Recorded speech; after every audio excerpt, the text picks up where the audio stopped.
Hi guys, and welcome to episode 32 of Kent Walks.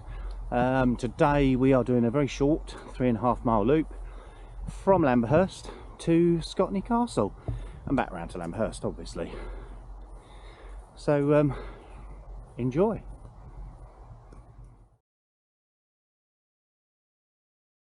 So let's have a look at the route. Head north towards the Chequers Inn and turn right on a path to enter a playing field. Head to the far right hand corner through a copse of trees and a kissing gate. Follow the marked path across the golf course to pick up a tarmac road that goes over the A21. At the house gates, turn right and follow the path south to enter a wood. When you get to some more tarmac, you can turn left here to go to Scotney Castle, or head straight over if you're not. The path will drop to a small stone bridge. If you did visit the castle, as you exit, pick up the path on the left that heads half left before veering to the stone bridge. Just before the bridge, turn right and head gently uphill through the estate to eventually arrive at a roundabout on the A21. Turn left and soon right on a path that passes to the north of Wisket's farm. At a meeting of four paths, head half right behind houses to arrive at a road.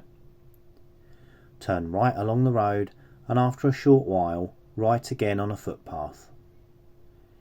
At the road, turn left back to the start.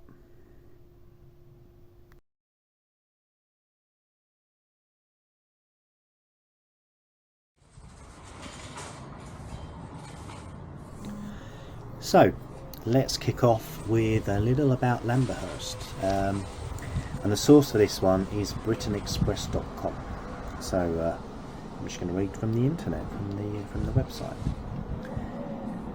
Lamberhurst is a lovely village of half-timbered and red brick buildings.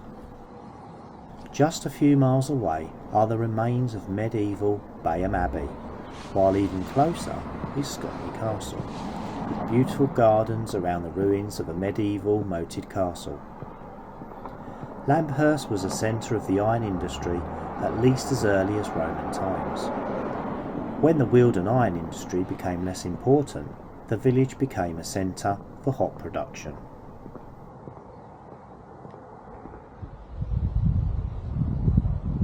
Large parts of the village are included in a conservation area, and as a result, quite a few of the 17th and 18th century buildings remain, giving it an air of timelessness. The most important local building is Court Lodge, the ancient manor house, which has been owned by the Morland family since 1730. The first manor on the spot stood at the time of the Domesday Book, but the current Court Lodge was probably built in 1630 by John Porter. There are several good pubs, including the Chequers, which has a fascinating history going back to 1137. It's been a pub since 1414, which must make it amongst the oldest pubs in England still in operation. Jane Austen was said to be a frequent visitor to the Chequers guest house.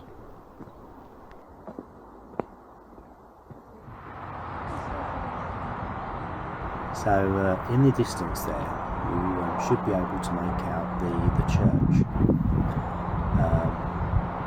And again, I'm going to take this excerpt from BritainExpress.com, so here goes.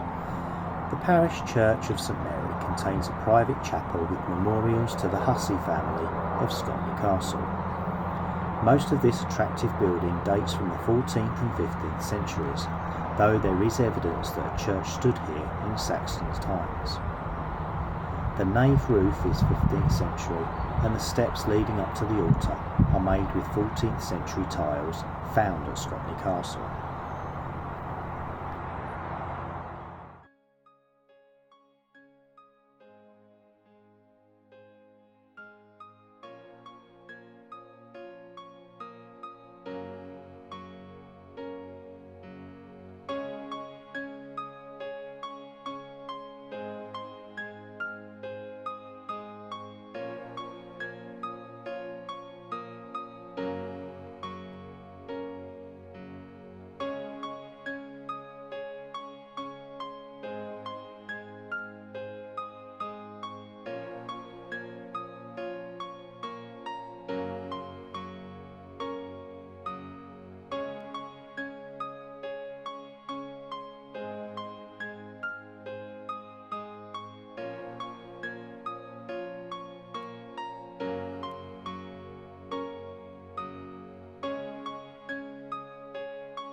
And here we are, the fabulous Scotney Castle.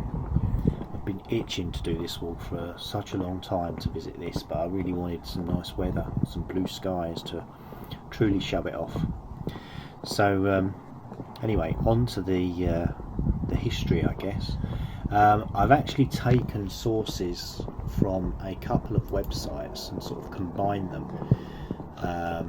to make the information that I'm about to read out. And the websites I've taken the information from is castromtocastle.com and the National Trust website, which actually looks after Scotney Castle at the moment.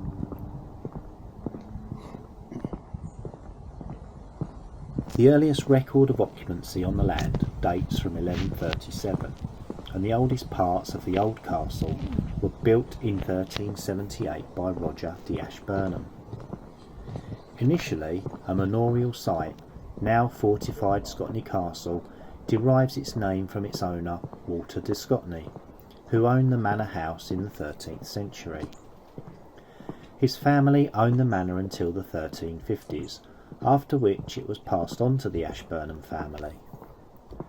Roger Ashburnham built the castle that exists today in the 14th century when the 100 Years' War had circled against the English, resulting in increased vulnerability on the south coast because of French raiding.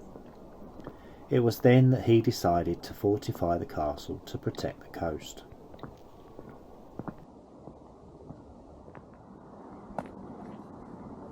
However, in the 15th century, the castle fell into the hands of Henry Chicheley, Archbishop of Canterbury, who resided there and then passed it on to his niece after her marriage to John Darrell. The Darrell family held the castle for almost 4 centuries, and in the late 16th century, the Protestant government of England had then put a lot of restriction on the Catholics, and therefore, to counter this, the family built a concealed room called the Priest Hole, in which Thomas Darrell once hid a Catholic priest.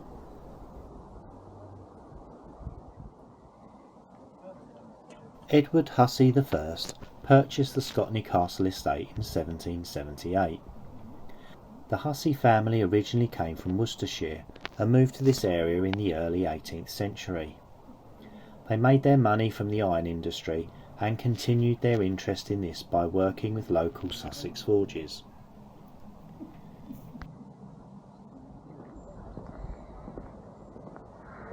In the 1830s, Edward's grandson, Edward Hussey III, transformed the estate. He hired architect Anthony Salvin to build a new house at the top of the hill overlooking the valley. Edward Hussey III had the imagination to transform the old castle into a ruin to act as the focus of his new landscape garden.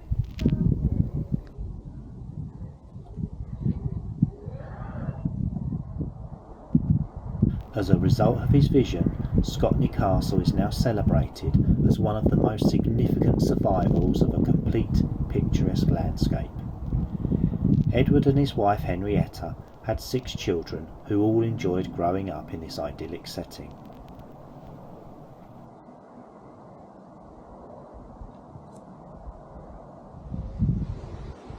Scotney Castle estate covers 780 acres of land, including agricultural lands and parklands.